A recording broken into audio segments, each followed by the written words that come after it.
Ladies and gentlemen, welcome back to the Esports Central podcast. We are here for season number 2 and it's going to be bigger and better than ever. Our guest today is the one, the only, the SirActionSlacks. How you doing, lad? Hello. Pleasure to be here. Thank you so much for having me. And yes, I am ready to podcast, brother. Tell me a little bit about this this thing we're selling out for. I don't know what this thing is. What am I here for? What is this thing?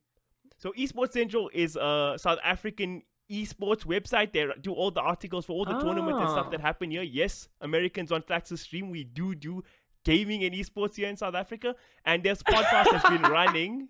It ran for like 2 years. I was there for 88 episodes. Then after, when all the Dota drama and stuff started happening, we took a break. We're like, world is really rough right now. And then I was like, no, I'm going to come back and I'm going to come back with a bang. And that's why I was like, I have to invite the one, the only, Slacks, Hell yeah. Well, welcome back. Thank you for 2 years of content. That's fantastic. Shout out, man. That's great. I have to, even though I'm going to toot my own horn here, but I think our podcast was really funny before. Obviously, it's a different format now because before we had like 4 of us. There was 4 hosts. We used to argue each other and stuff all the time. It was like we were by the numbers, but like kid by the numbers, Oh, and now you fired them, and now it's all you, and it's better now, which is great. They left me, so I'm gonna make this a bigger and better podcast. Hell yeah, my boy. Don't be toxic. Let's be good. I'm kidding. So yeah, just to introduce myself to the stream chat. So I'm from South Africa. I started out in esports for like about 3.5 years ago. I started casting Dota here in SA. Then I started doing podcast, video content. Now mainly I do still content, angry tweets. That's also my thing I'm known for. And then my most favorite thing I do is I cast tier 2 Russian Dota. Best shit ever, dude. Best shit ever. What? There's a tier 2 Russian scene? What is that like? Where do you think all the betting sponsors come from, Slacks? It's that scene. It started there. Favorite tier 2 Russian team? Go. Ooh, there was that team you guys were casting in the Omega League. The guy who got upset with you with Meow. Was it called Meow? I think it was that team. They were really good. A lot of guys get upset with me. I mean, okay, now that we're on the topic, this is going to be for later in the podcast, but that's the first one of the questions I wrote down to ask you is that whole thing happened, right? And I'm a big, obviously, I cast tier 2 Dota. I love tier 2 Dota. I see you crazy enough to love it as well. And I was thinking, what is this is a big question to ask to start off a podcast, but what is your solution to the issues we have in the tier 2 scene? Because I think what you were doing in those casts was really great, like especially the one with you and Lacoste, where you have the 2 biggest meme lords in terms of Dota 2 just talking random shit while a Dota game's happening. I mean, you guys argued about Harry Potter for like 30 minutes and it was super entertaining. That was the best time I had during WePlay. Sorry, rest of production. Oh, really? Great, well, thank you. It was good. Yeah, I mean, I think that Valve has to do something for tier 2 Dota. They need to make people we have this toxic relationship in Dota where anybody only cares about the tippity top tier 1 because of TI, and how much it means to win TI and how much pressure it is, and that's really our identity. So, you have to put in some kind of incentives for people to like tier 2 Dota. And the way that I see it right now, until Valve steps in, a good way to trick people into watching tier 2 Dota is to make it less about, the great plays and the fucking amazing players and the teams, like what you have to do for regular tier 1 Dota. And you actually, make it more about the personalities that are there, tricking people into watching it. So it's less about, it's more about getting people in there for almost a podcast kind of feel. And then they end up seeing, holy shit, these tier 2 guys are actually not that bad.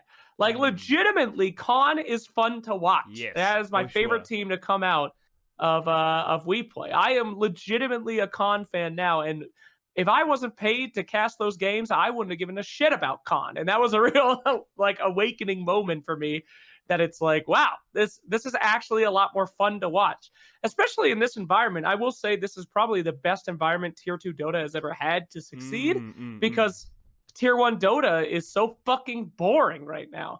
Legitimately, who wants to watch Secret win another tournament? Anybody? Raise your fucking hand if you care that Puppy makes $500,000 again. No one gives a shit. Everything is exactly the same. So I don't know, man. I think that tier 2 is kind of where it's at right now, and that's really the only way to do it. I agree with you because I read your whole Reddit post to response because I saw that one of the guys got upset with you, one of the team owners or managers or whatever. He's like, no, there's no disrespect. It's disrespectful to the players. These guys are getting their first chance. But I was like, I think about this. If I'm an 8K player and I see SirActionSlacks casting me, I don't give a shit what he has to say. I'm an 8K player. No casters really know. Even like really as what tier 2 players know. I mean, 8-9K players in these tier 2 teams. I mean, sure, we have high MMR players in our panels and stuff, but it's not the same level of understanding, right? So why do you care what the casters say? As long as it's entertaining, people are watching, people are having a good time. I don't think the players legitimately care from a managerial point of view. You got to roll with the punches, I think. So I appreciated that cast. Obviously, different perspectives around. But like you say, the current state of Dota, Team Secret has won 8 tournaments in a row, and it's not like they're fighting to win them. It's they ruffle stomping every single tournament. Yeah. I mean, I watch so much Dota, but this year it's like I don't have to watch it. I know what's gonna happen already. It's pretty boring. China scene has been pretty hype, but like, yeah, tier 2 Dota. Do you think that the change where they removed betting sponsors officially, I mean, doesn't really affect the tier 2 scene because that's run by betting sponsors, but like, what do you think that plays into it? Do you think it's like a bit shady that people don't want to get involved because there's betting sponsors there, or like, I don't know. What do you think about the betting side? Does that shit even? I don't even think that shit exists anymore. I think that they tried to get rid of betting sponsors, and then they're like, "Oh yeah, we don't want to do any advertising for the game, so literally only betting sponsors are left." Okay. I remember they made a big ass stink about it in the DPC. Yes. But there is no fucking DPC, so who cares anymore, right? Right. I mean, that's what you get for ignoring the scene for 9 months. When goddamn League can still happen. League is still having Worlds, and we look like chumps right now. I'm very upset about it. But yeah, I mean, betting sponsors are, again, I've said this before, a result of the ecosystem that we built. When you build an ecosystem that has literally no reason for any sponsors to want to sponsor anything, then the only people that will be left are the only people that could possibly make money. And the only people that could possibly make money are guys that literally just make money on games happening. That's it. So I think that we're going to see some positive changes in the ecosystem now that we finally got rid of, not got rid of, but modified schools and all that stuff. But we'll see. I mean, as somebody who made my own tournaments, getting sponsors for Dota is fucking dead. It's deader than a doornail. But now maybe there's a chance. It's all about not letting these first couple of tournament organizers F it up. And I think ESL did a really good job. Dota Pit fucked it up pretty hard with how like their 2-page list of qualifications. ESL puts out like half a paragraph and they're like, yo, please stream the tournament. So I think that's good. Why not? So I found that discussion really entertaining. I think obviously Kyle took a weird route to start the conversation. But Kyle always takes a weird route, but I'm a big fan of Kyle as well, but I was laughing. I was like, bro, I found it hilarious, this thing. But I mean, it really enacted big change, and I saw the change, and I was like, okay, I'm happy about it, right? They kind of threaded a middle ground is what we needed in Dota. You can't have no streamers for the games because, again, a crit stream is not equivalent to a weekly broadcast. What you want from his stream is completely different, right? If he's streaming like an OG game or something. But that was a nice middle ground. But I was also thinking about something where I think I heard, maybe it was Sayori speaking about this like a while ago. And I think the monetization methods in esports need to be a bit different, right? Broadcast rights you can sell in sports because nobody fucking owns sports. Nobody owns a basketball or a soccer ball or whatever. Anybody can go play. But in Dota or any esport really, you can't, as a third party, you can't really sell rights to the game because developers own the IP, right? So it's a bit of a tricky situation. So I think when I saw this, I mean, you can disagree with me. Go for it. I'd love to hear. Go. I could answer first before I go to the second part. So what do you think about that statement of mine? Well, broadcasting rights are strange. Some people believe that it is like the key to success. I know in particular, Vanessa in Knoxville really let me have it on a Reddit thread saying that, like, broadcast rights are so important. It's like everything that we have. Selling broadcast rights to like the Chinese to be able to broadcast your tournament if it's a North American LAN can get you like, a shitload. We almost pay for your tournament in a way. But it is a really hard thing because it comes with its own opportunity costs as well. Like, for example, the majority of the other SA, not South African, but South American content is pretty much stolen. Majority of those people are on Facebook instead of Twitch. And there's no one going through Facebook streams being like, yo, stop streaming this tournament and shit like that. 90% of that fucking scene is stolen broadcast rights. And it's are you gonna, now that you have those rights, right? It's usually in a different language. It costs okay. And is that a bad thing too? Like, if somebody is like streaming your tournament in a language that you don't understand and you can't do anything about, I mean, are you actually going to shut those people down? That has an inherent cost with it as well. For sure. So it's weird where, yeah, broadcast rights are a big deal. They can make you a lot of money, but is it the crutch of what Dota has been missing and the only thing that needs to rely on? I don't think so. Broadcast rights haven't been touched in a long time. Even for Midas Mode, we sold broadcast rights to China, Russia, and that was a great chunk of change, but it wasn't like, you know, the title sponsorship. So I don't know. It's a difficult thing, and it's hard, and especially in this heyday scenario. I mean, these are questions that we should have been asking and answering 5 years after Dota happened, not 10 years, not in our like slow plateau season. So yeah, we'll see if there's even any room to save it. But I don't know, man. Because I look at it from the perspective, I don't know if you read Cecilia D'Anastasio's latest post on, I mean, she wrote about, where she interviewed some sports people, and she basically wrote about the kind of the ecosystem in esports, and she was talking about this broadcast rights thing where, I mean, if you let's say, I mean, let's use Overwatch for a good example. When the game came out, most popular game in the world, was super popular, right? Then every tier was like, let's get in on this. Let's start hosting Overwatch tournaments. There was like a thriving scene just from it existing. And then Blizzard were like, you know what, guys? Fuck all of you. We're going to host Overwatch League. We're the only people in the entire world allowed to do this thing, and there's nothing you can do about it. I don't think this will happen in Dota because Valve don't care enough to run it themselves, right?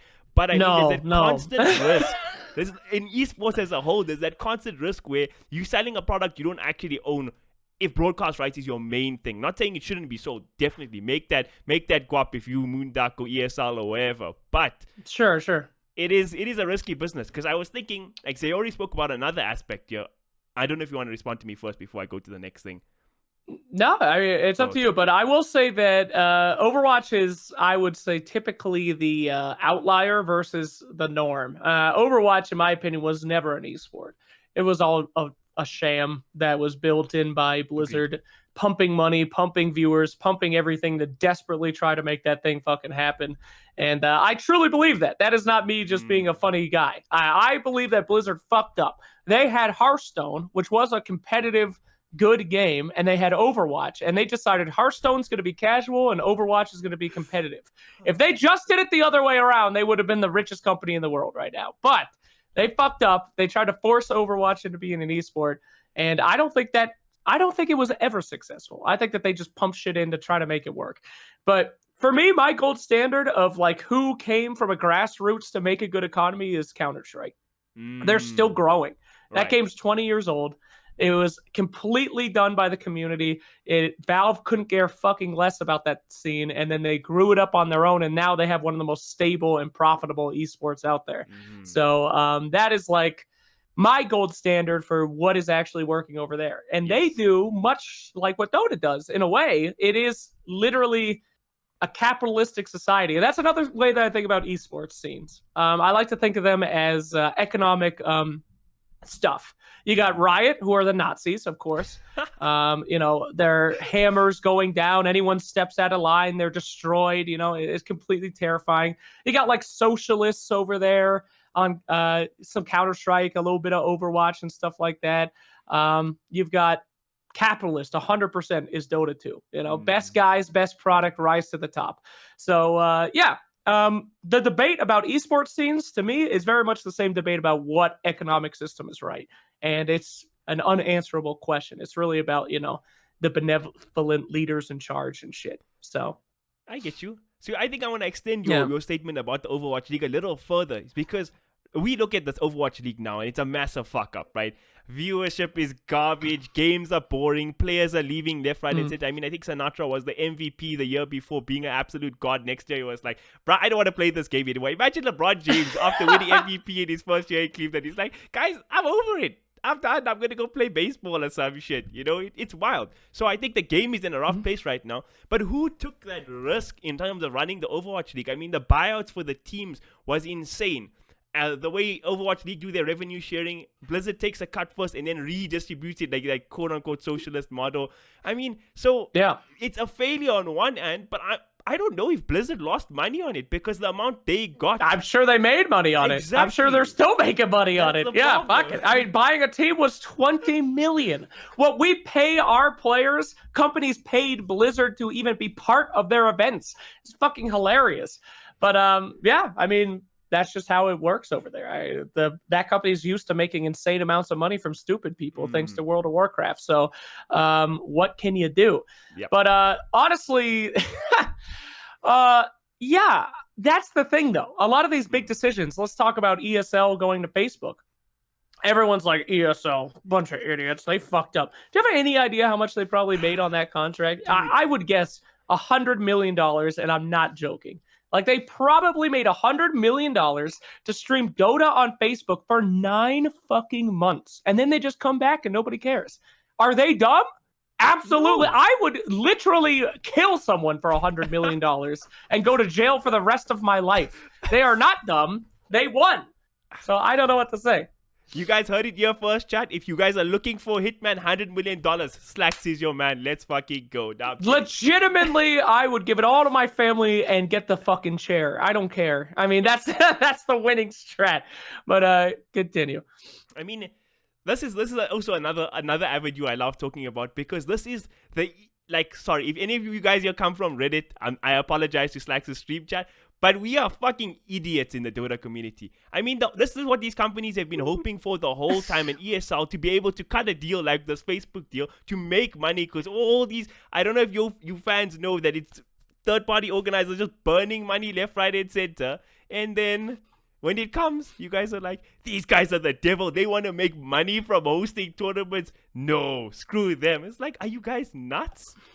I mean, I understand you're upset. You're upset that you have to leave Twitch, but it's not like you have to pay for like a $60 ticket to watch at Facebook. Just go make a Smurf account and watch if you really care. You know, watch in game. There's still so many options. How bad can we get as a Dota community? You know.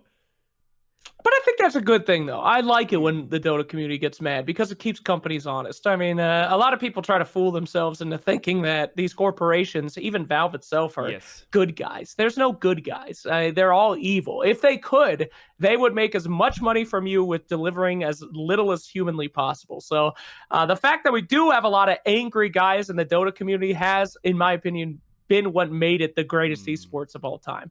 We're all a bunch of entitled fucking psychopaths, but that makes us have the greatest game ever made because we're entitled psychopaths that are constantly complaining and constantly making it better and better. Whereas you have, like, you know, again, Blizzard fanboys that are like, Warcraft Reforged is great, everything's fine, and nothing ever gets done. Like, it's too positive of a community in some ways. Yes. And then the community dies. And then they're like, well, I'm still one of the 10 people playing it. Here. Like, keeping shit honest is good. So in a way, it's this balance. Are we the most toxic esports community? Probably. But do we have the best game because of it? Probably. So what can you do? I mean, it's hilarious when I was watching the Richard Lewis podcast with you, and he was talking about, like, you remember the Diet Tide where we spammed the Volvo page, and he was like, this community is whatever, and I'm a fan of Richard Lewis in a lot of ways also, and I was just laughing. I was like, that Diet Tide memories when we spammed the Volvo pages is some of my fondest memories in Dota ever. That is the magic of the game. I was laughing my ass off. He's like, never have I seen such a toxic community. I'm like, all right, listen up, fucking, you're the most toxic dude ever. No offense. Plus. I mean, that's our identity. They didn't deliver. They said they would, and we're gonna fucking burn down the world until they deliver. And you bet your ass that they have made a fucking Dire Tide ever since. Hell yeah. I think they're making one this year. I heard that they found like shit in there. You think they'd be doing that? When's the last time you saw a Frostivus event? Okay? We let that shit slide. We don't fucking let TI10 slide.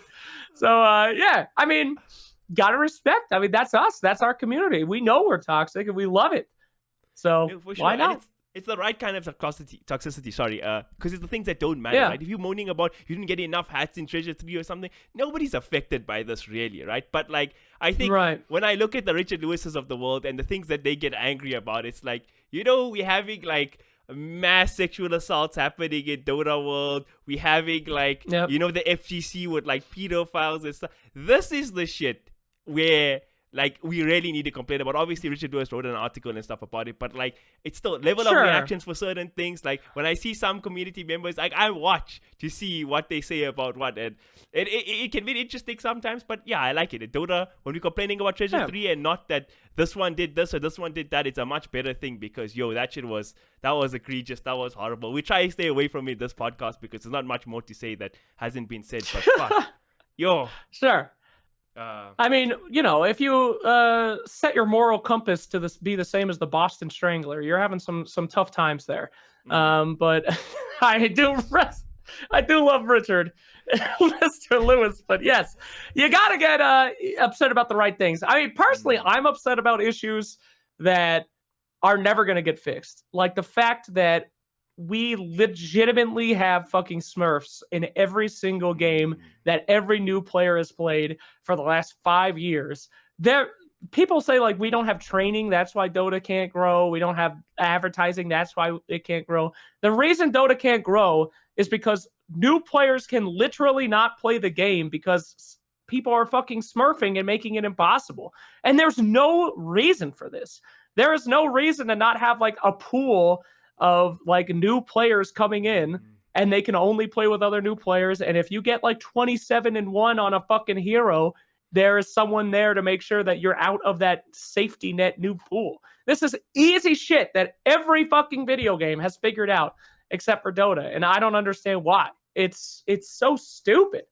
And it's all because it's impossible. If we just had people get as mad as they got about the battle pass being late on Treasure 3 as fucking Smurfs in this game and the horrific new player experience, this game would actually be saved. But there's no monetary reward for players to be able to do that. So, I mean, Dota has such a steep learning curve, and I can't emphasize this enough. It's literally impossible to win if you're a new player playing against some guy who's played 1,000 games coming to the match. Like, you have to waste 40 minutes of your life on one guy just like dicking you with like Tinker or something. It's a horrible experience. I'm with you there. I mean, I think smurfing is also something that gets complained about a lot on Reddit. I don't understand why Valve, I don't know if it's a difficult thing to fix or they just don't care, but like it is something I hope that it'd be fixed at some point, because like you talk about the new player experience, at some point I lost so many ranked games in a row, right?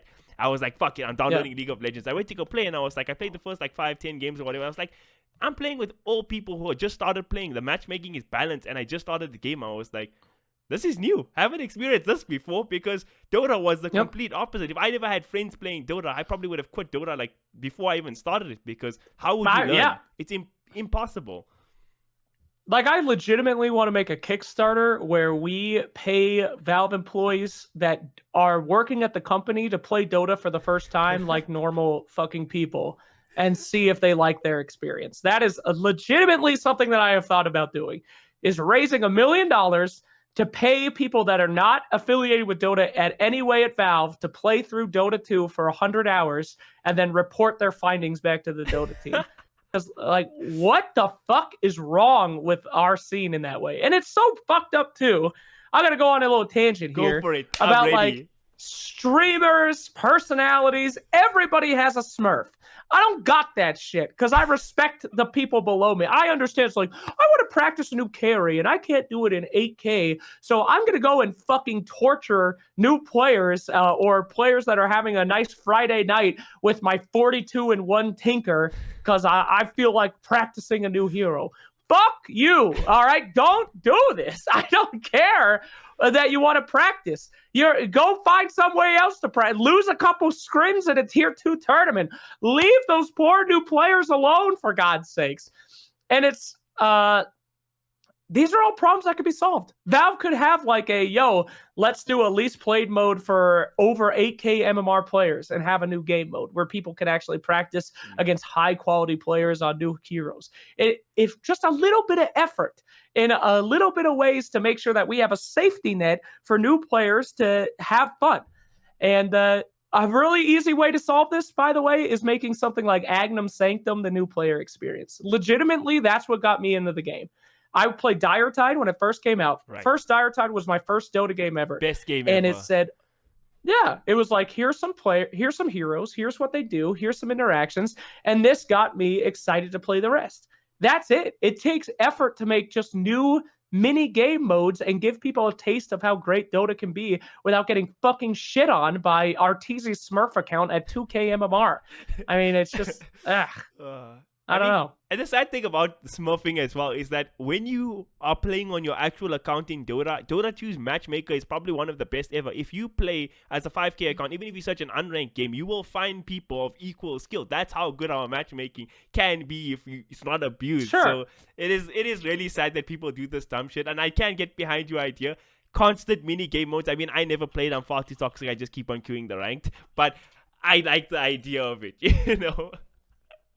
Yeah, exactly. And it's, account buyers, stuff like that too. That should be very easy to track. All this stuff should be extremely easy to track, extremely easy to make things to prevent, and nobody's going to get mad. I mean, sure, they solved the issue that you have to put your phone number to play ranked now. I mean, you never had to do that before. Oh no, phone number. Nobody can fake that. But yes, that's what I'm saying. Like, this is not a mystery. Other games do not struggle with this.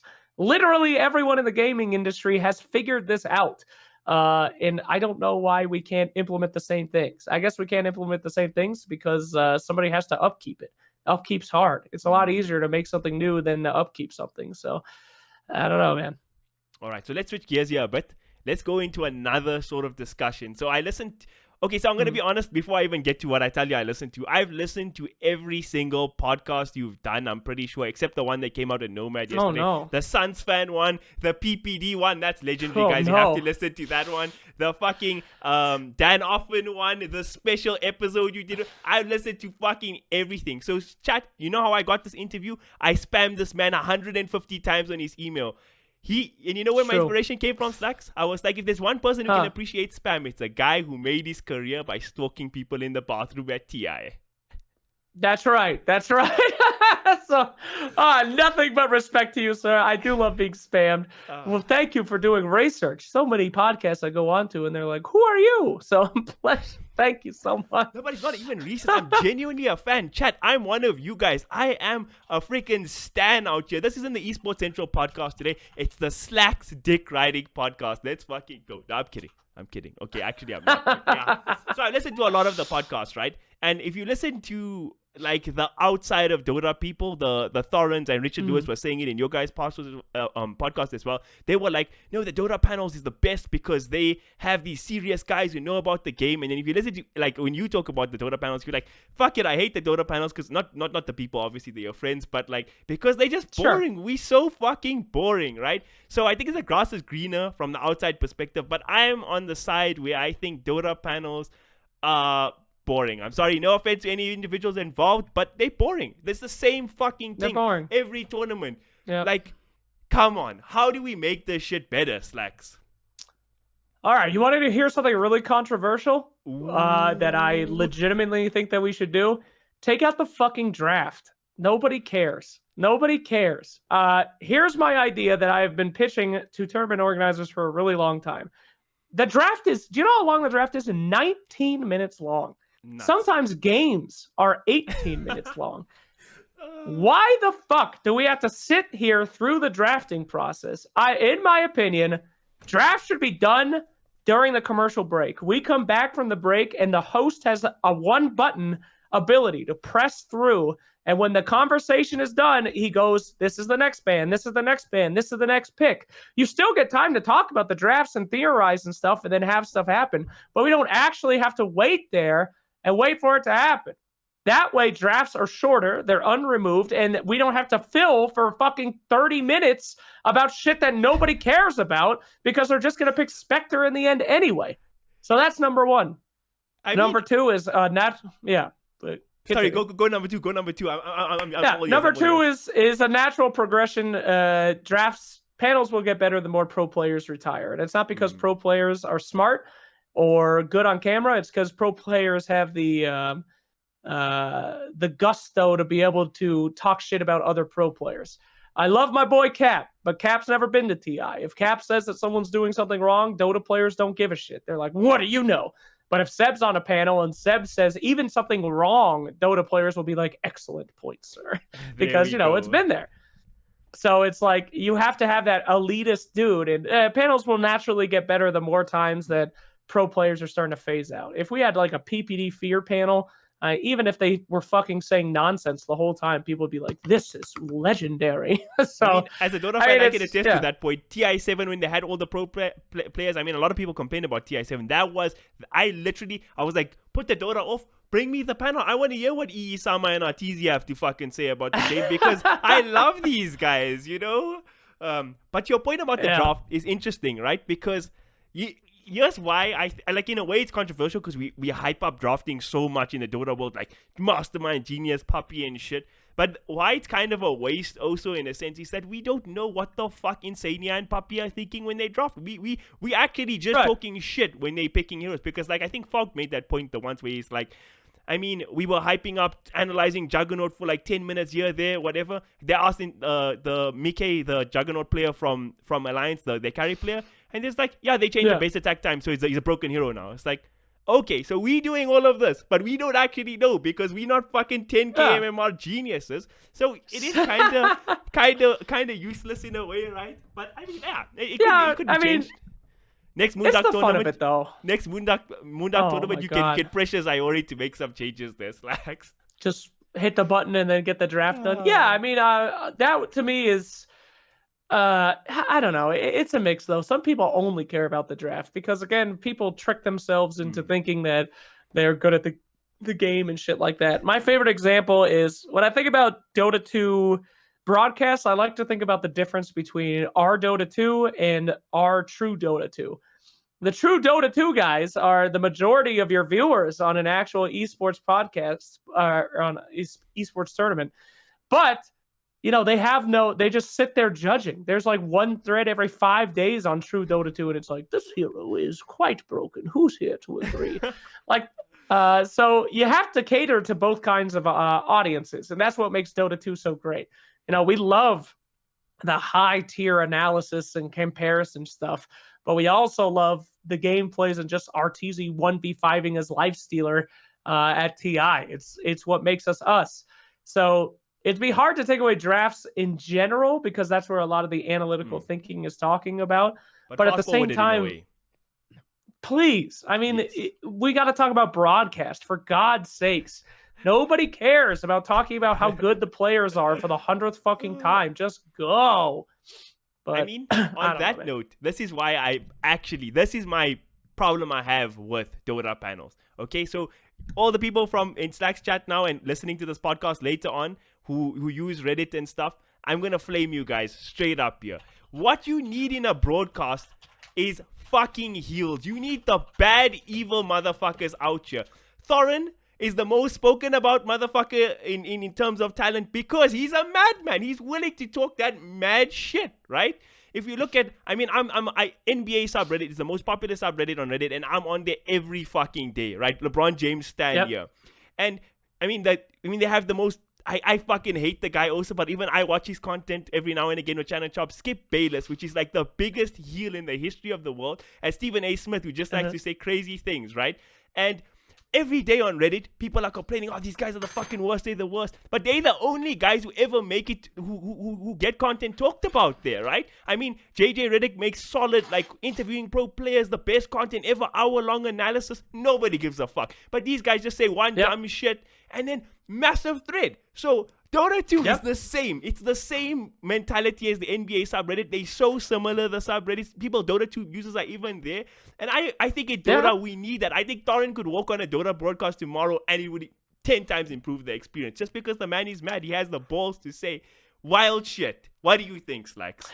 Yes, there's a time before Kyle who was like, Kyle is legitimately one of my favorite Dota talent. Yes, same. Because he is a retired pro that talks insane shit, and even if he's wrong, he still fights for his thing, and that is like, before him, it was rough. It was legitimately we just had the worst panels in esports, I think, because it legitimately was people just saying, wonderful job. What do you think? Wonderful job. Yes, yes, yes. And it's hard to add that spice.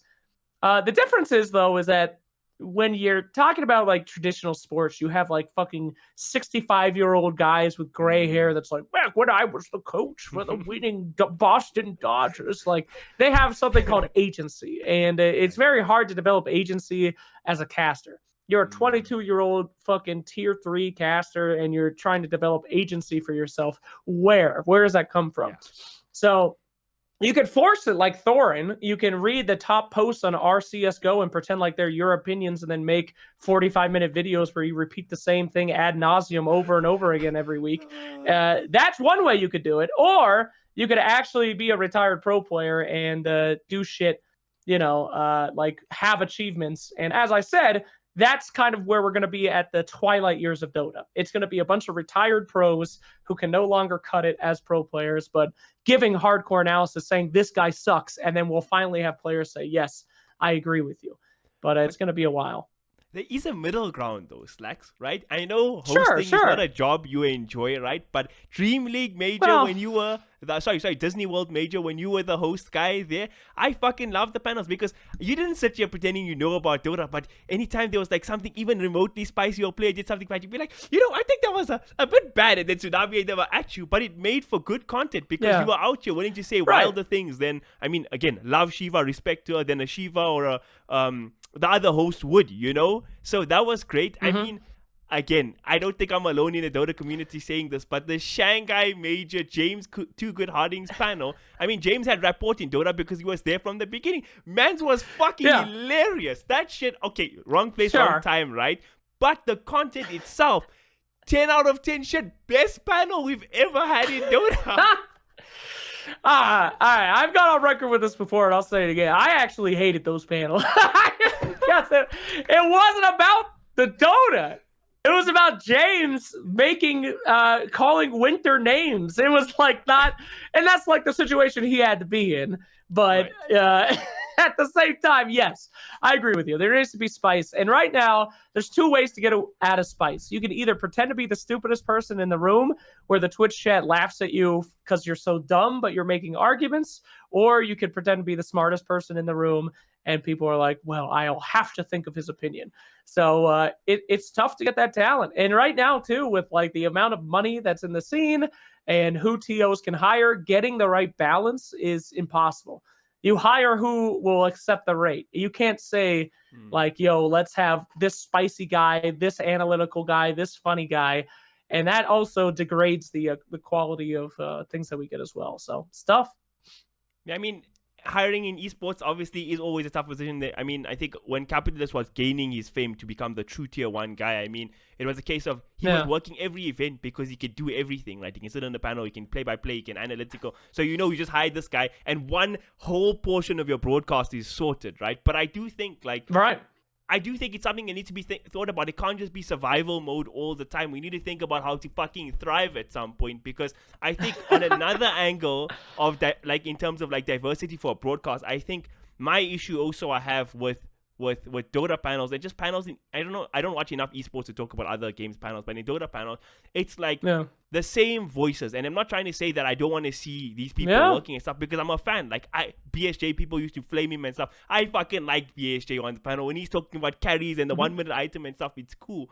But like we can't have a panel with like 3 NA people on it, for example, because it's like when you have all the NA and all the EU, the same people all the time, the ideas of the game, because you guys are a close-knit community, it kind of like, it's the same like mind of thinking, right? Where I think if you guys hired from like different regions, etc., like, again, obviously I know there's always the caveat that Twitch chat hates every new fucking person that comes out, but new opinions needs to come as well. Like there has to be a balance somewhere, right?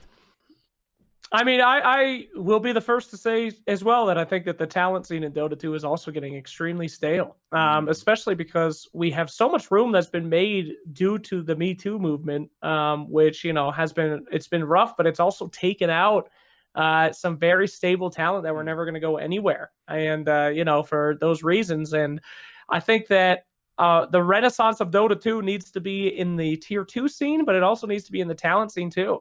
I mean, I love Owen and Fogged. Don't get me wrong, they're legitimately some of my best friends in the scene, but it's not good for their career if they cast every single tournament and every single game. It's not good for them either. There's something called, having that prestige of, oh my God, it's an Owen Fogg game that they lose as well.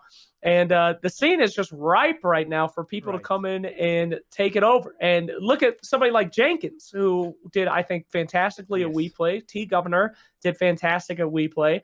And they're growing in this talent scene to become, the next big thing. And I think that that's fantastic. But there's so much room for so much more. Yes. I mean, me, for God's sake, somebody fucking replace me. I mean, I've been rolling around the Dota 2 scene for 6 years. Are you telling me that there's not another guy that can make like funny side content? There has to be. I think the closest that we have is Slacks. You're a fucking psycho. That's why we love you, okay? Yeah, well, sure. But there's got to be somebody that's not a psycho.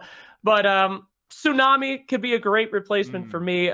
Big Jams, whatever the fuck his name is. I don't remember the podcast guy. Position 6 guy. Dan.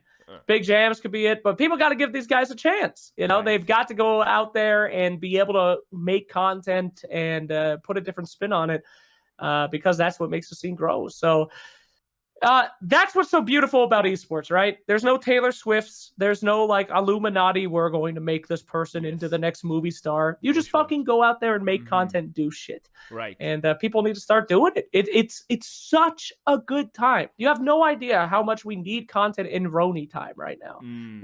You can't be at the event. So you can make a video and give it to ESL and say legitimately, hey, ESL, I made this video. Would you guys air it? And I guarantee they would probably say yes because they're desperate for fill time. Like, this is your moment, if you're watching Dota, to do something and replace people. And the personnel already exists for that, right?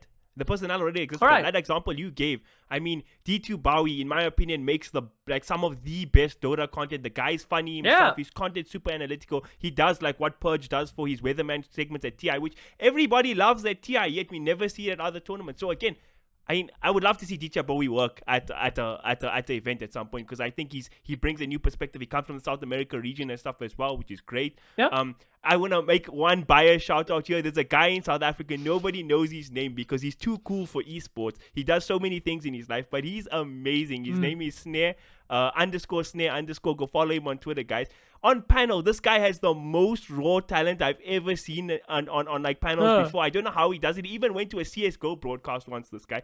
Doesn't know fuck all about CSGO. And South African esports fans are as salty as real esports fans out there. And usually they just flame whoever's there. They were like, yo, this guy's so cool. I had a pro players talk to me at an after party 2 years later. Like, yeah, why doesn't this guy come back to our tournament? He was so great. And I was like, how does this motherfucker get away with it? But from a Dota perspective, I think you can put him on a broadcast tomorrow. It would improve a broadcast for the person else there from that sense. But I do like what you say. There needs to be replacement. What happens in Slacks retires? I mean, the scene takes a big hit, right? And it shouldn't, right? There should be more personnel coming. I mean, I would mourn forever and ever and ever, but yeah.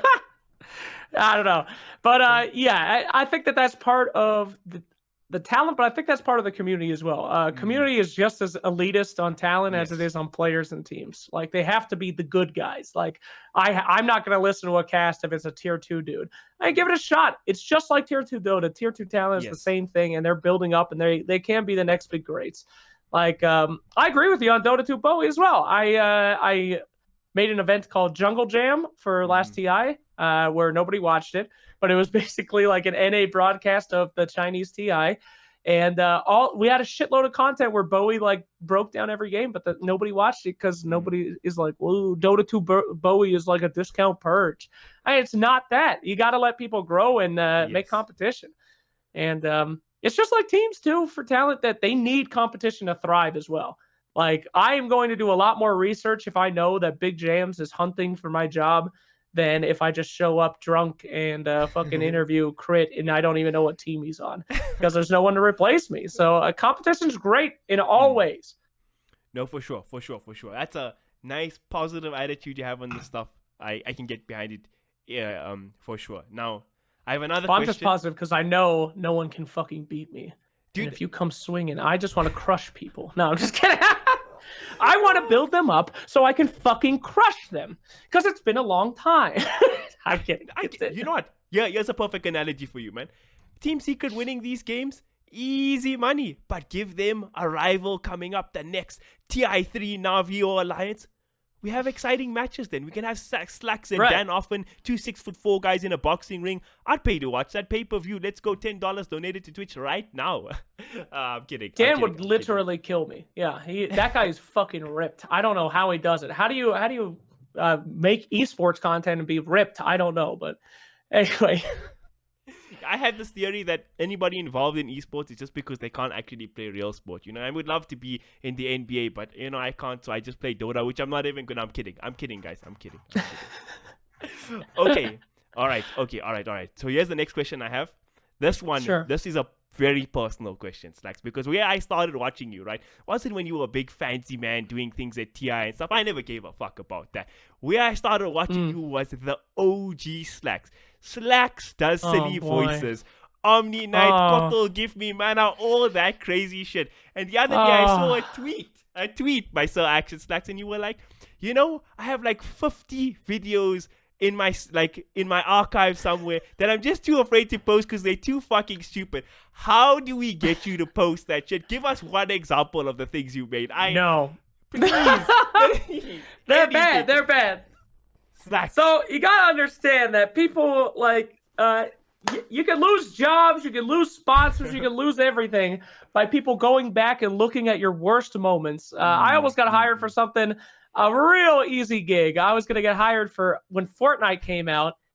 Gonna fly to LA, and they were gonna pay me like 3 times my normal day rate to play Fortnite for 2 hours.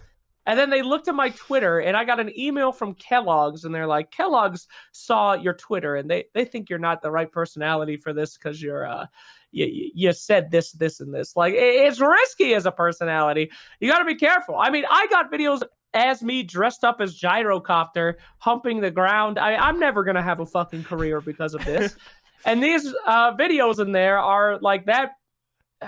When you put something on the internet, it's there forever. And you have to know every time you put the fucking publish button, you have to say, this is my life now. I will be here for all of time. Someone will be able to find it. And those videos are a collection of those words, even too cringy for I. When I was first starting streaming, it was the 3rd week of streaming, and a guy came in. He donated $500. And he said, I will give you $1,000 to lick your dog's butthole right now. And at the time, I had like $20 in my bank account, and I had to think long and hard. I'm going to lick my dog's butthole for $1,000. And I said, you know what? Maybe in 10 years, $1,000 won't mean anything to me. But that dog licking the butthole picture will exist for the rest of my life. Is it worth it? And it's not. You got to be careful what you do online. So no, those things won't exist. I can't publish them, all right? There's a lot of incriminating stuff there. There's a lot of anti-Valve stuff in there. There's a lot of anti-talent stuff in there. There's a lot of anti-team stuff in there. It ain't good, but it is very good to make things like that. It's called like a diary. You write letters to people you don't like and you don't send them. That's the same thing for an insane content creator. You make toxic, insane content that no one's ever going to watch, and you say, I did it. I can stop thinking about it. It's pretty good. Okay, so is there ever a chance like where you like, you know what, I'm over this Dota 2, you get let's say you get too good harding, I'm not hoping for it, you get fired and Gaiman calls you an ass. Is it a case of, you know what, let's watch the world burn and you post those videos, or it's just like, done, I must forget about them, I'm gonna go Rick and Morty mind blows and I'm forgetting it? Maybe I will finally release the video of me licking my dog's butt that I privately sent to that guy for the $1,000. No, I'm kidding. But maybe. I've always dreamed about having like when I'm finally out, making a tell-all book about like who was an actual asshole in the scene, who did this, the ridiculous shit that I've seen in the back end. But I mean, honestly, that's kind of a bitch move anyway. So no offense to my boy Sayori, my boy Sayori, but I mean, just writing a book about like, yo, this guy's actually fucked up, got him. Like, what a fucking bitch move. So I don't know. I mean, an esports tell-all book would be pretty funny. But there's only 2 people that I know that have written esports books, and one of them doesn't have a career anymore. So you got to be really well. Technically, both of them don't really have careers. So mean to Sayori. But I love Sayori. I'm kidding. He knows. He knows. So he was the only other famous person I interviewed was Sayori. He came on the last podcast, and I interviewed one of my homies, and he was. Shame to me or shame to him there? I mean, Slacks, make your decision. I'm kidding. Shame for you. How many times did he plug his book? Answer me. That's how it was the easiest sell ever. I was like, hey, Sayori, I read your book. You want to come talk about it? And he was like, within 3 seconds, he was like, yeah, let's go. I'm ready. And I was like, cha-ching, big brain move. Oh, God. Nobody was hilarious because initially, like him and the guy I was casting, the guy I was telling you, the panelist guy, his name's Snare. He was on the podcast with me that day, and they started talking about politics and like identity politics, and they were going for like 30 minutes, and I was sitting there and I was hosting the podcast at the time. I was like, I'm gonna have to reel these guys in if I actually want to have an interview here. So I was like, guys, yeah, this is great, but this question about the book, and they're like, yeah, okay, fine, we'll stop. But it was hilarious. I mean, that Sayori's book is a good example. Like I fucking loved that book, the drama and stuff at the end. I'm a true Dota fan. I loved all that shit when he was talking about the backseat negotiations at BTS, and then James Too Good Harding told him this and that happened. It was spoilers. I didn't make it that far. I stopped halfway. Please, spoilers. Aren't you supposed to do a fucking voiceover for the book you promised like a year ago? I was. I read halfway through it, and I didn't want to continue. Sorry, no spoilers, we made it to sniff, and then I stopped. God. I mean, that book is just lies. He goes on, no offense, he goes off about remembering what the name of a flight attendant was and what they said to him at a specific flight at a specific day as a quote. Bullshit, dude.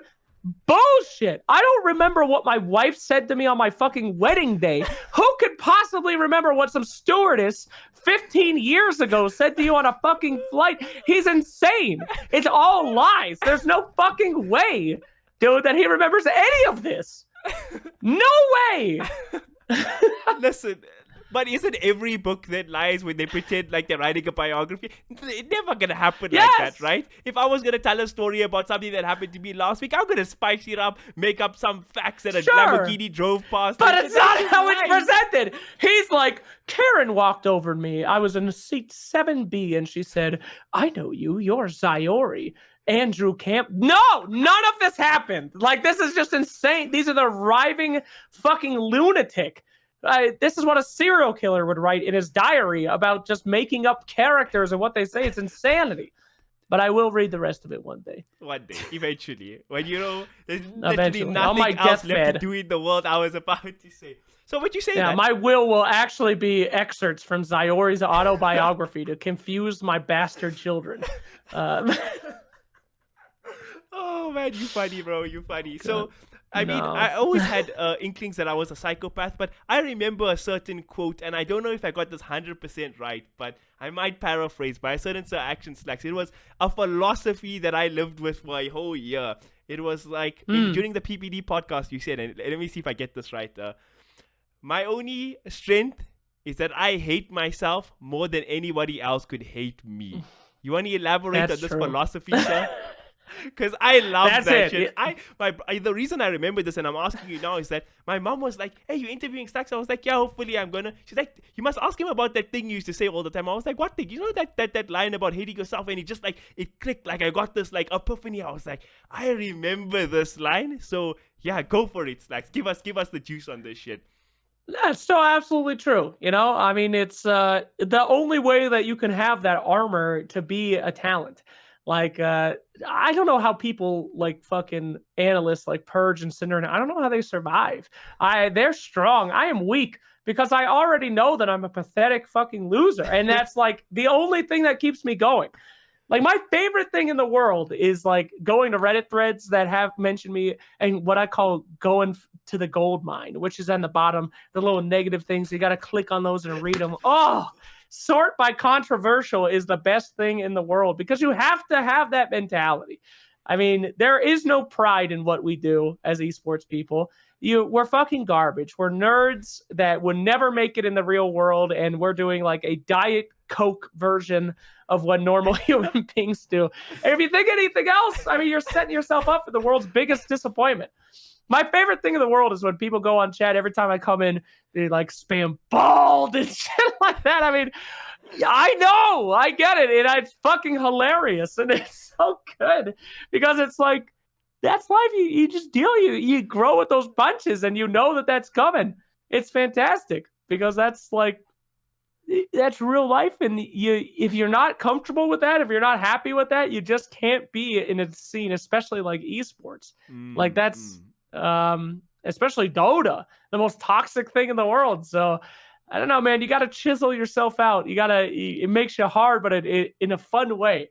Right. And there's a lot of talent that don't do that well. I will say it's right? Especially So sorry, it does. Yeah, especially like female talent too. It's very hard for a lot of female talent, especially that come up in Dota, just constantly be fucking bashed and over and over again on things, on ways that they had no idea that they could get bashed on. Right. And that's tough, but at the same time, you got to have that thick skin. If you don't have that thick skin, it's impossible to make it on the internet. So I don't know. So in South Africa, I do a lot of content on like, so I'm a guy like recently, this 2020 has been a rough year. I mean, Black Lives Matter and all that stuff going on. Like it was in my head, I was an angry person for a lot of this year. So I went and I was making like super hardcore, like in South Africa, we have a long history and we had a history of apartheid here. So racism and stuff is a big topic here. So I actually, I'm American, but I'm not that fucking dumb. I do know. Yeah, maybe your chat. So South Africa, get this. We used to have this thing. You might not have heard about it in your American education, but anyway, continue. Listen, DJT got elected there, so I don't know. I can't assume. I'm joking. So I voted for Harambe. That's not fair. Okay, I did my part. So continue. So with all this going on, I was like, I look at the esports scene and I could see so much of like one advantage of us having apartheid here in South Africa is that we can have conversations because we've been through the fucking worst, right? We can go out. So I was like, you know what? There's all these issues in the esports scene, and I went and I spoke about like the mass racism and shit we still have here in South Africa. And as I was doing that, and I was mad, I was angry, and I was doing it, but like a realization also hit me that if you look from another perspective, like the female perspective, the amount of harassment and stuff any girl playing a game, full stop, forget even being famous, that shit has to take. It's insane. Like as a community, you really gotta step up and do better because like. I mean, I think Renessa made that. She has that whole thread about shit that's been said to her, and it's like mental stuff. It's like 100 tweets at this point. And it's like, why does it have to be like this? You know, what the fuck is wrong with us here on the internet that we do shit like this? It's a really hard problem to solve because it much like the streamer problem with Dota, with like people taking the streams and stuff. Where do you talk to that? Where do you talk about that? If you talk about it on the We Play broadcast, you're talking to the people that understand, right? These are the guys that are watching the broadcast instead of the streamer. Like they obviously agree to you. The question is, how do you reach the troglodytes? Like the fucking lowest of the low scum feeders that are like every time they hear a girl's voice, they start saying horrific shit. It's very hard to reach them. So the only way that you can fight that is to let the people that agree with you know that they have to do something about it, even in the most casual settings, which is extremely hard. I mean, if I'm in a game and I hear somebody, like a girl is on there and one of my teammates says something stupid, it is super cringy to be like, yo, dude, shut the fuck up. Nobody cares about that. But it's something that you have to do to make the scene better. And it's just so hard because it is this, like, I have to stand up for somebody else. I have to white knight for somebody else. And it's such a fucking stupid feeling. But at the same time, that's the only way that you get change because you can't reach the troglodytes. They're not on the fucking Reddit reading about the social justice issue shit. They're sending dick pics to random people from Tinder. Like, they don't know. But it's, like, hard. So... I mean, At the same time, though, again, there's things that Valve could do to easily change stuff. Like you could get alerts when you say something fucked up and stuff like that. That's easy things. Other games do that all the time. If you say something sexist in the all chat, it will not post it and then also send you a paragraph about why you shouldn't be a fucking idiot. So it's tough, though. It is tough. And I don't know. It's a big reason why we don't see, especially in Dota, female talent. Because, like, to be anywhere near respected as a female talent, you need to play the game. And try playing the game as a game of Dota where you need to work together with 4 other people when, like, 3 of them are constantly fucking trying to talk to you and get your phone number. It's horrific. Yeah. So, the people who are like, mute game. It's like, have you never played Dota before? Communication is like 85% of the game. How can you say mute and move on? Like, what the fuck? That's the most fucking 2K advice I ever heard. Every Reddit thread is like, if someone's being toxic, just mute. Do you want to know how the guy does that goes into a game and mutes all 5 of his teammates? He's the 1 in 14 anti-mage because he doesn't know what the fuck is going on. If I am muted in Dota 2 from chat abuse, which happens quite often, I'm quite toxic, then I lose every single game. Because you need to communicate. You need to listen. It's not, I mean, if you have a teammate, you're fine. But there's some god-tier assholes out there that play like anti-mage, mute the entire team and get fully farmed by 30 minutes, and then they just grind away. But those people are also fucking crazy. So you can't base your whole system off those people. They're insane. And I think the lower MMR bracket you are, the more extreme that the communication is necessary. Because, like, nobody knows what's going on in the game. So one person saying the wrong thing but doing it together, I think you've said this before, is the better thing to do than just being idiot. I mean, in the upper echelons, like, after 6K and stuff, everybody more or less knows what they need to do in the game because they have half a brain and they plugged in their mouse and keyboard. But in our dog tier, my dog tier bracket, you need to talk. Otherwise, it will never work. But yeah. Yeah, so, that's it. I mean, you could have 5 of the dumbest people in the world, but as long as, apes together strong, as long as they all do one thing together, then it's fine. It's more organized than the other team, so you'll make it. Yeah, but I think, like, a lot of barriers in esports, like, we actually haven't even got to start the conversation internationally. Because if you look at, like, I think I use Malik Forte, the talent from Overwatch League. I mean, in the sports world, in the NBA, I mean, players are protesting the thing. They stopped the league, etc. Malik Forte just tweeted, not even a hectic thing. It was something about Black Lives Matter. He lost like 500 followers that day. It's like, what is the mentality in esports at the moment where we think like this still? Like, I think there's a lot of work that needs to be done. I don't think we're ready for these conversations yet, but, like, we'll get there. We'll get there. We'll get there. Well, I hope we try. Eventually. Yes, I mean, it's tough. It's tough for talent, too. I remember back when the Me Too thing happened, everybody was like, why aren't the talent out there saying, like, I know that this guy's innocent, and I support this, and I support that. It's really hard. It's hard to do that publicly. Like, when one of your best friends says that people say bad things happen about him, you want to go out there on Twitter and be like, yo, this guy's fucking innocent, but I don't know. Nobody knows. Right, what happens if, like, a week from now there's like a video evidence and shit? You look like some kind of fucking psychopath. So it's tough, man.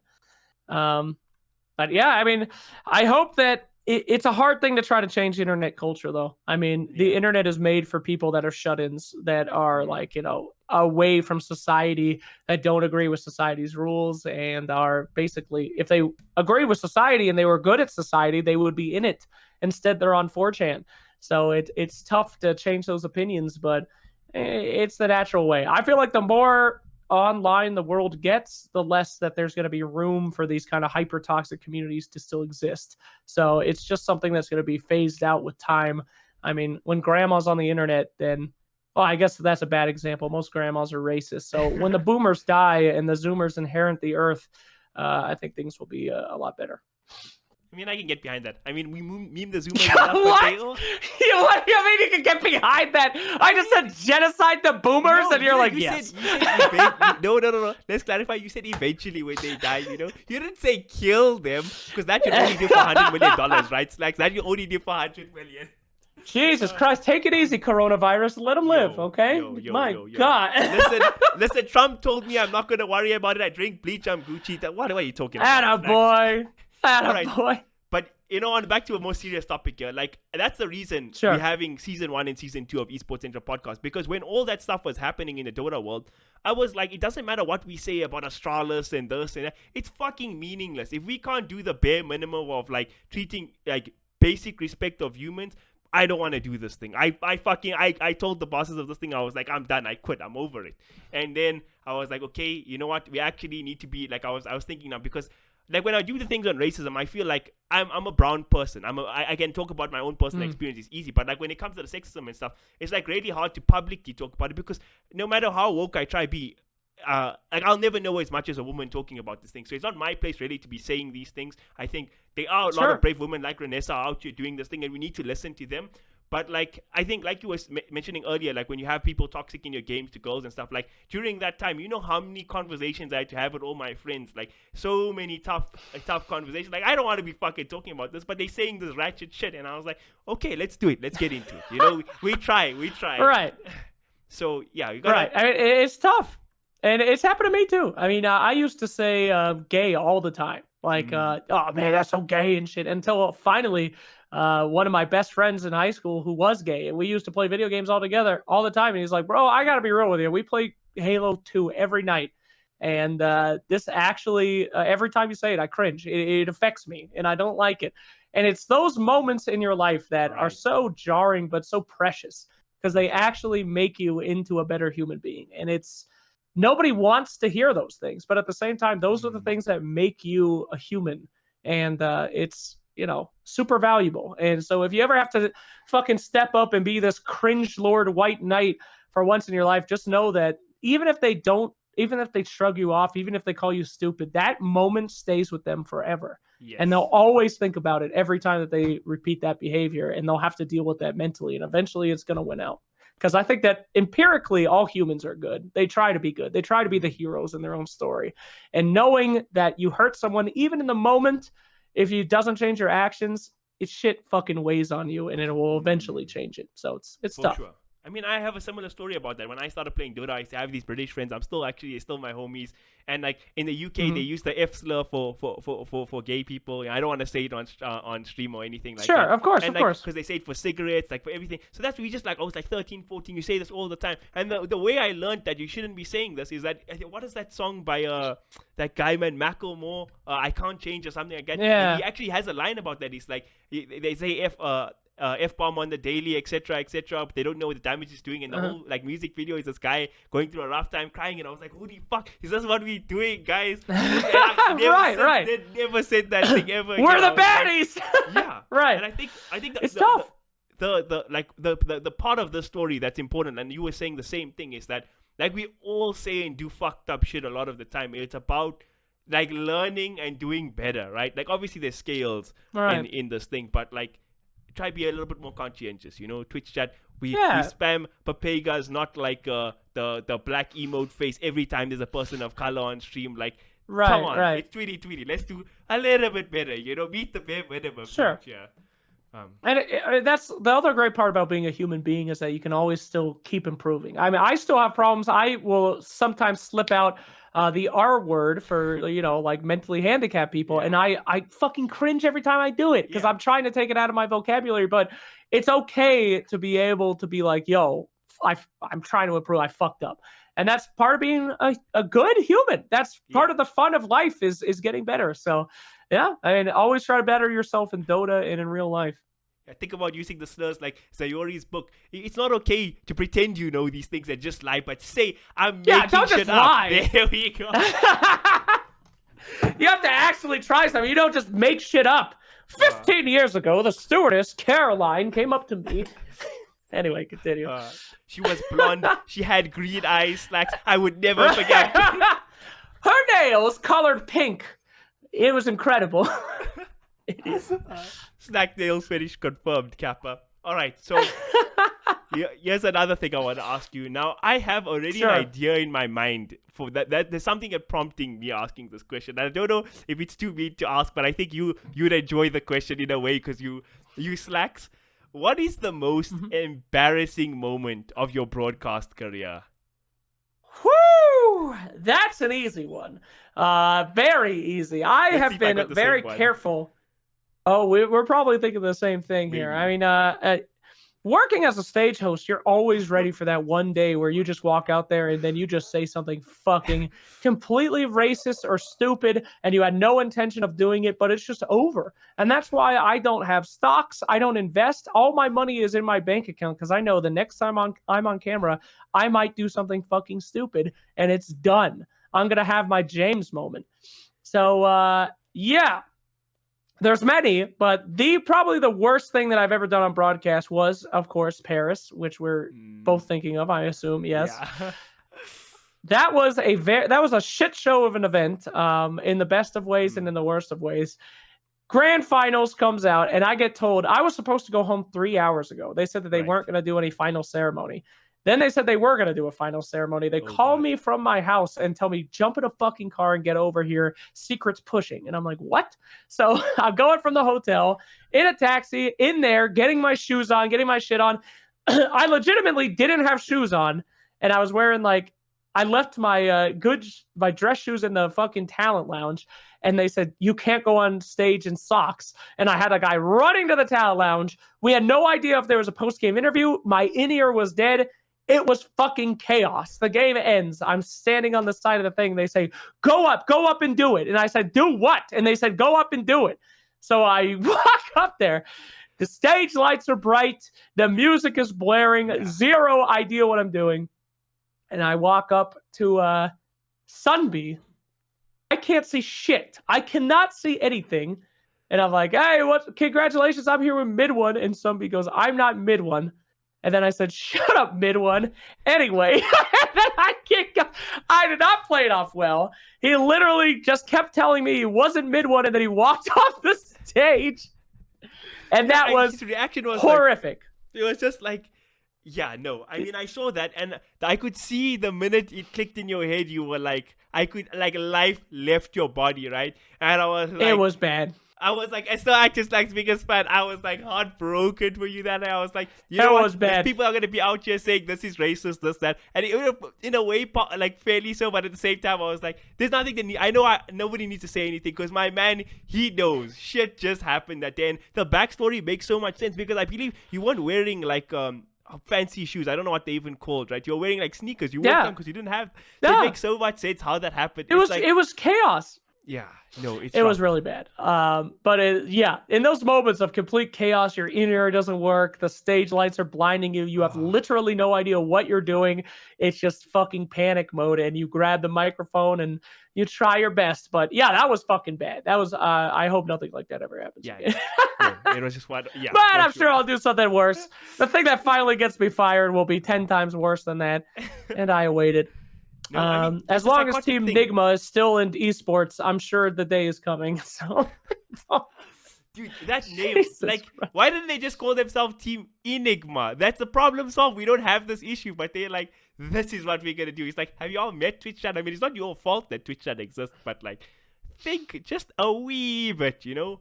But I mean, it is that psychotic thing as being a talent, right? I mean, I'm not a famous person or anything. I'm a fucking nobody, but like, and I don't think esports people are genuinely like famous in like a real sense either, but still, it's a level where it is pretty psychotic that any moment you could ruin your career saying or doing the wrong thing. I mean, somebody else saying or doing the like, it's wild. So it's like a real tough emotional thing to deal with. And I see a lot of talent, like I think, what is that girl with the pink hair who works for League of Legends, Frostgrin or something like that? I'm not sure. I don't know her name, but like.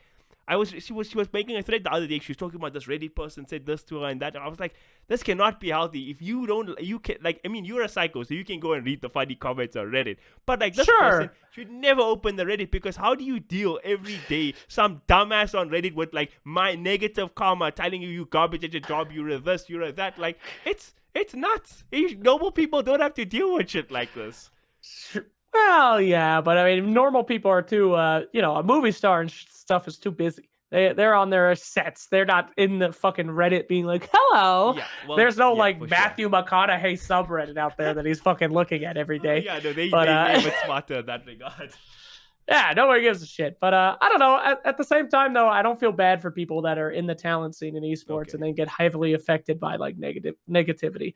That is literally the only hard part about the job. Yeah. The job is extremely easy.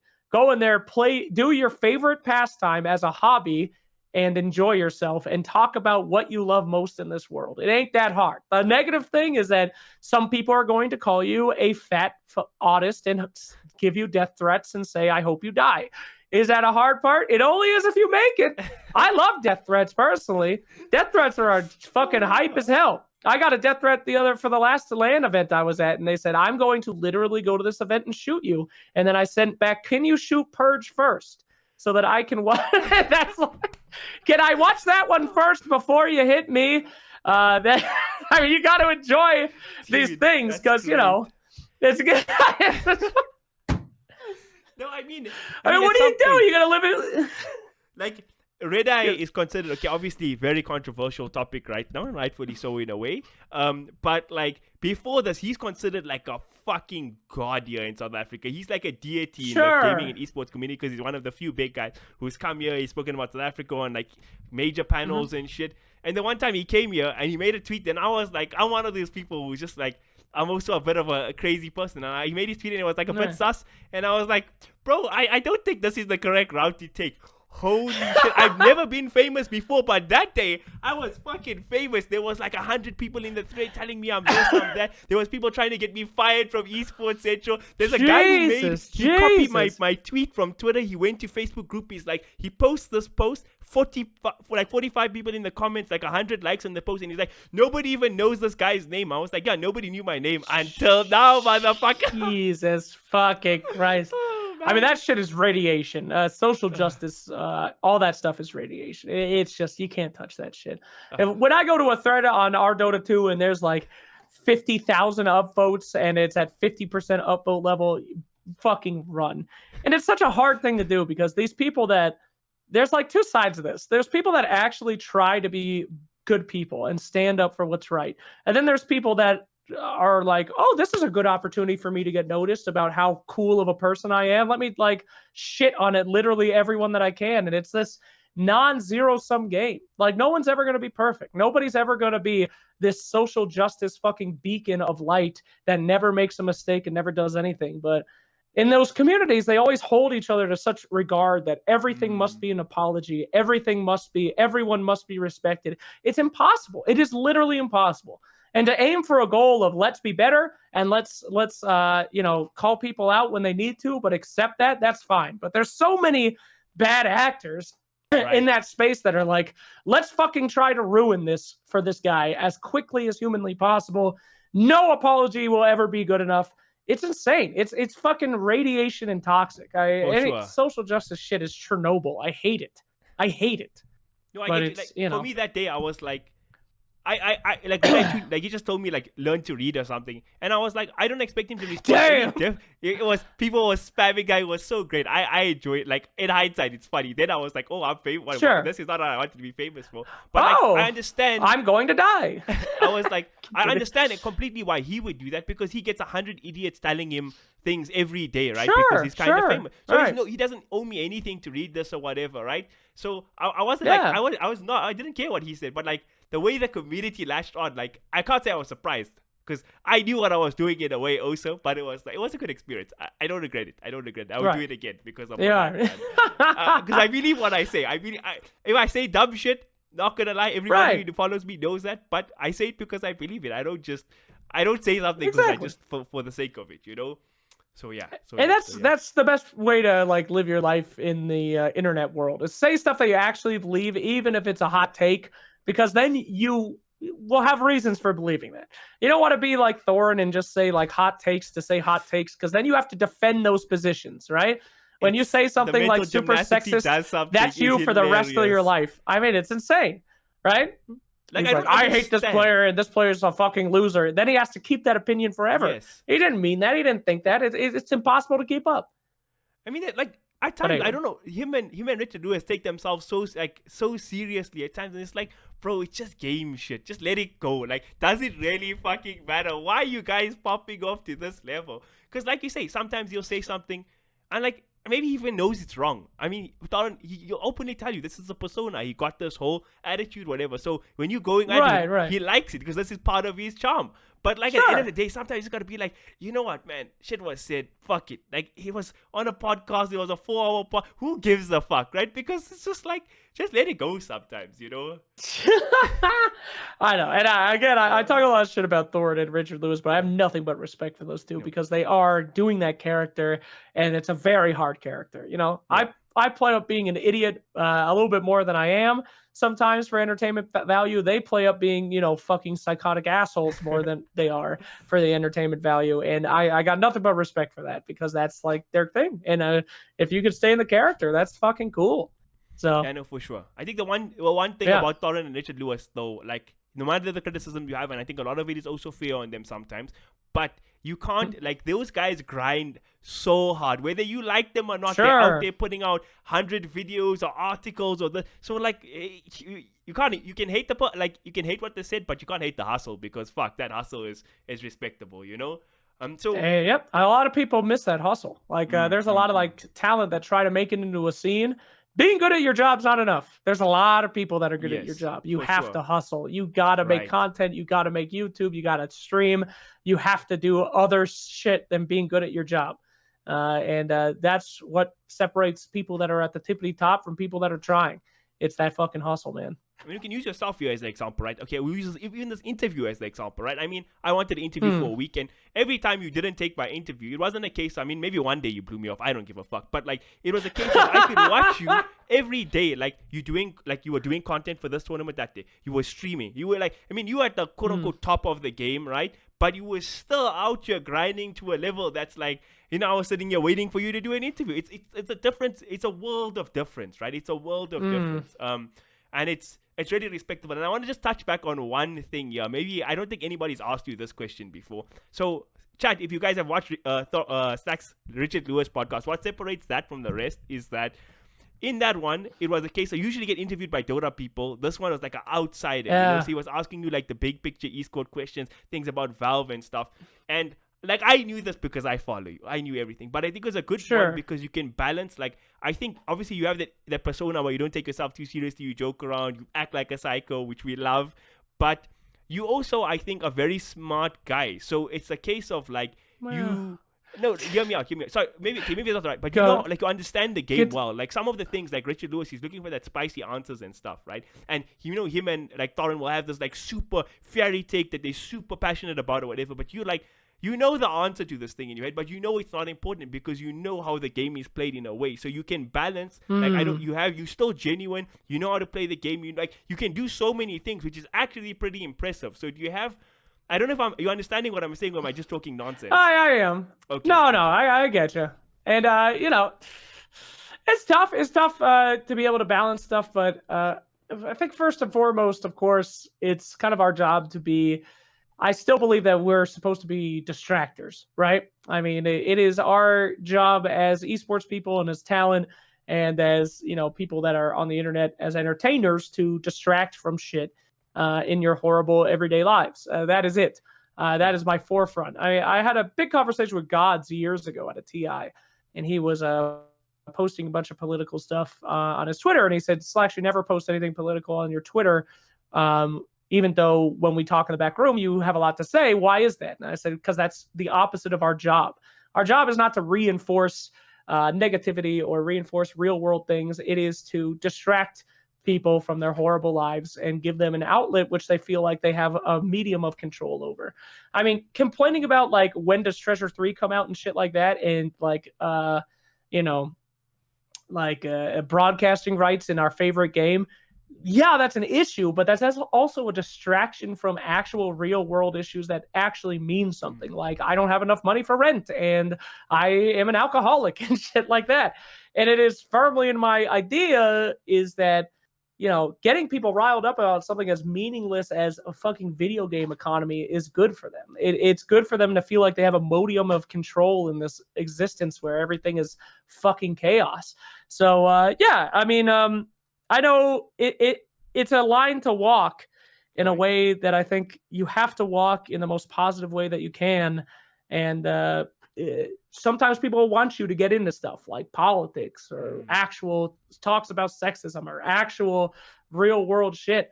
It's not my job, and I don't want it to be. My job is to distract you from the horrors of the world. So yeah, that's it. I don't get behind that, playing a role, because like I'm also one of the believers. I follow No Name on Twitter, you know, the rapper. I don't think you know, but like, you know, using your platform, using your voice for positive change and things. But like, there's like, you can get different things from different people, right? Because I don't want to, like, if I go to Slacks's Twitter account and he's talking about the debate and you making like that, I don't know, you made that joke about being moderator. It's like, it's a good distraction. I don't have to worry about Trump ruining the world or whatever, or Biden falling asleep at the desk at the job, you know? It's like, this guy's just memeing. Right. So it's also cool that you provide that outlet. And I think even though I have a different like way I do it personally, because I tweet about this shit a lot. Sure. I respect it, because like, I think when it comes to crunch time, you are you're also quite vocal. You stand up for things and stuff. Like, I know you don't want to do it, and I respect that also, because not everybody wants to be a vocal crazy person like me. But you still do it. So it's like, you're playing that role. It's pretty cool. It's pretty cool. Like, again, I'm a big fan of you. I'm a big fan of you in general. I don't know if you came across it in this interview. No, you're fine. You're fine. But no offense to people that do want to take that role too. I know Purge is very serious about like politics and stuff, and will have a debate on his stream all the time. That's his prerogative, and that if he wants to use his thing as a soapbox to be able to change people's opinions, go nuts. But I think that it is imperative in the horrors of our lives to have some outlets and have some distractions. So that's always where I've sat. But anyway. For sure. This was an absolute pleasure. I really appreciate your time. Is there any 1-2 things you want to add before we start to close up? There's one last thing I have to say, and you're going to enjoy it when you hear it, maybe. But anything you want to add? Sure, I will add this, my friends. If you are watching this podcast or anything, just because it was my name on it, then listen to what I preach and give the tier 2 or rising talent a shot. Follow this fucking guy on Twitter, follow his podcast, support a region like South African Dota. I'll be real with you. I'm never going to be able to make it to Africa unless you guys support this man and his scene, and then we trick someone into holding a Dota land there, and then I get to go. So I'm very selfish, but we should be supporting people from all different parts of the world, all different scenes, and new talent, as I talked about. So please give this guy some support. If you're watching this right now and you came from a Reddit thread, upvote it for fuck's sake. If you're watching on YouTube, follow the goddamn YouTube, and let's grow the scene a little bit and get some new talent in. I literally have never met this man or heard of him before this podcast, but this is my general stance. You know, let's get more talent into the scene by supporting them. Don't fucking sub to Blitz. Blitz has had enough. He's had his time. It's his time now. Oh my God. All right. No, I'm kidding. Cool. I love Blitz. Blitz YouTube content was the top shit. Now, what you said was so sweet. So the actual last thing I'm going to say on the podcast is I'm going to look like the dick, but it's worth it. It's worth it at the end. But, you know, I think I want to emphasize what transpired here today. Slacks is the biggest name one of the biggest names in the scene, and I'm a nobody, and he took the time to speak to me today. And I think Continue. This is a perfect example of the beauty of esports. Like, we have this access. Sure, we think as fans these people are famous, whatever, but we're still small. At this point, anybody can just get your email Slacks 100 fucking times and you can have him. I mean, Zayori. No, I'm urging, if you guys are stalkers here at Twitch chat, you love Slacks, do what I did. It works, 100% proven. No, but I'm kidding. Like, please don't email me. No, I'm kidding. Sorry for spoiling Slacks. But like, even Zayori, took the time to come sadly spoke on my podcast. No, I'm kidding. Zayori's interview was great. I mean, these people are out here. Anyway, you're a bad influence to me. You're a bad I'm dying. These people are out here for us, right? This is supposed to be a serious thing. The point I'm trying to make, guys, in esports, if you want to do it, just fucking do it, because you can. Right? Just do it. Point. There we go. That is the point. Just do it. Where's my tick? Yes. That is the world of esports. If you have an idea, just fucking do it. Quit being a wussy about it. Who knows? If it doesn't work out, at least it was funny. You tried something new, but do it. Okay? All right. Well, thank you so much, man. That was a great podcast. It was a pleasure to be on, and I do hope to hear a lot more from you in the scene, man. South African Dota, let's fucking go! Yes, I'll be out here. I'm going to be interviewing a lot of South African people in the next few weeks on this podcast, but I'm going to be interviewing famous people again, chat, so keep an eye out for me. I want to interview a couple of people in the Dota scene, outside of the Dota scene, so check out for those. Slacks, genuinely from the bottom of my heart, thank you for your time here. I had a great time. Like, I just wanted to chat to my boy who was out here. And the last thing I want to say before the podcast closes, if you guys are really fans of Slacks, go follow Purge on YouTube, go follow Purge on Twitter, and make this man keep on grinding. Fuck you. No. I take it all back. Don't follow this asshole. Purge. Don't share this video. Fuck you, dude. Peace. I'm out of here.